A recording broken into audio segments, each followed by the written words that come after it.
how many people who are condemning what I did would know for sure they would never do anything like what I did if they knew they wouldn't get caught. I think in the case of many people, it is fundamental virtue, and I applaud those people.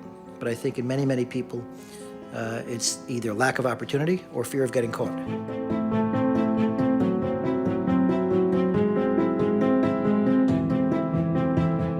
If it hadn't been for Bernie Madoff, the most famous white-collar criminal in America right now would probably be Marc Dreier. Try anything you want to say to people who think you're getting...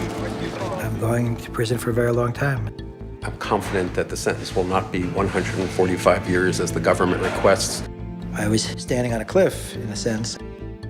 My thinking was that it would be wonderful to borrow the money, but I didn't have the credit to borrow the money, so I would try to borrow money with somebody else's credit.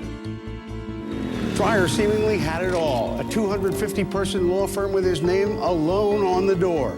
The domino effect was that I had to keep borrowing new money to pay off old money. I felt this compulsion to appear to be doing extremely well.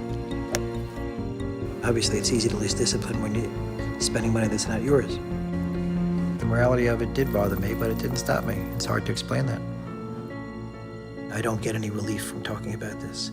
Each time I talk about it, it's a reminder of how much I've hurt my children and how foolish I was. Just to hear the words, it sounds like I'm talking about somebody else.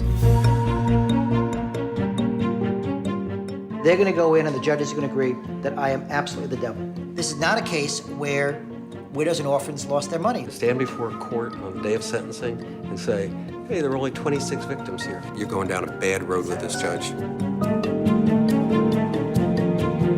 How much do I hear for this paper shredder? If this paper shredder could talk. It's easy to say you would never cross the line, but the line is presented to very, very few people.